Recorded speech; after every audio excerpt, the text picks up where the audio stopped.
के नंद के आनंद भयो, आनंद भयो यानी ईश्वर पधारे। तो ईश्वर ही असल में आनंद है। तो हृदय में ईश्वर होंगे तो ही होठों पर मुस्कुराहट आ सकती है। और हृदय में ईश्वर कब होंगे, उसके लिए गोस्वामी तुलसी बाबा रामचरितमानस में लिखते हैं, निर्मल मन जन सो मोहि पावा।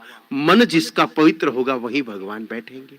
और मन किससे पवित्र होगा, उसके लिए गीता जी के 17वें अध्याय के 8वें 9वें और 10वें श्लोक में भगवान कृष्ण स्वयं कहते हैं कि जिसका अन्न पवित्र होगा उसी का मन पवित्र होगा।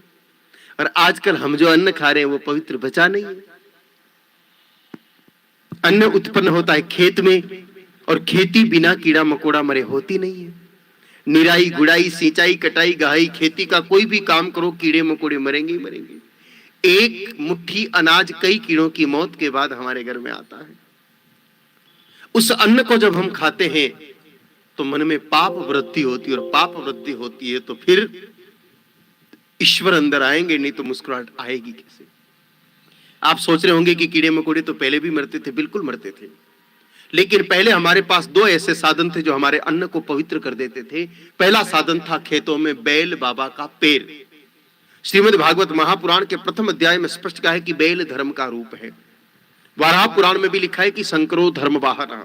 पद्म पुराण में भी लिखा है कि धर्मत्वम व्रस रूपेण जगत आनंद कारकः, कि बैल ही असल में धर्म है। और आज से 20-30 साल पहले जितनी भी खेती होती थी, खेडूत खेत में बैल का उपयोग करते थे, तो बैल के पैर लगने से खेती का पाप अपने आप खत्म हो जाता था। आज बैल का उपयोग बंद हो गया, सब ट्रैक्टर इस्तेमाल करने लगे। परिणाम स्वरूप बैल के चरणों का स्पर्श भूमि पर नहीं होने से खेतों में पाप समाप्त नहीं हो रहा है। दूसरा साधन हुआ करता था माताओं के पास। माताएं जब रोटली बनाती थी, एक परंपरा हिंदुस्तान के करीब करीब हर घर में थी, एक रोटी पहले गाय माता को खिलाते थे और बाद में घर परिवार के लोग खाते थे। आप सोचोगे एक रोटी गाय को खिलाने से भला हमारा अन्न कैसे पवित्र हो जाता होगा। एकदम सरलता से समझिए, आप अपने घर में लड्डू बनाओ और घर में बैठ के लड्डू खाओ। कोई पूछे कि क्या खाया, जवाब क्या होगा, लड्डू खाया। लेकिन उन्हीं लड्डुओं को थाली में रख करके आप मंदिर पे ले जाओ और 1 या 2 लड्डू भगवान को प्रेम पूर्वक भोग लगा दो और बचे हुए लड्डू घर ला के खाओ। अब वो लड्डू क्या कहलाएंगे, प्रसाद। क्या प्रसाद में पाप रहता है? नहीं। तो हमारे धर्म ग्रंथों ने जो कहा है कि सर्वे देवा गवा मंगे, कि सभी देवता गौ के तन में है।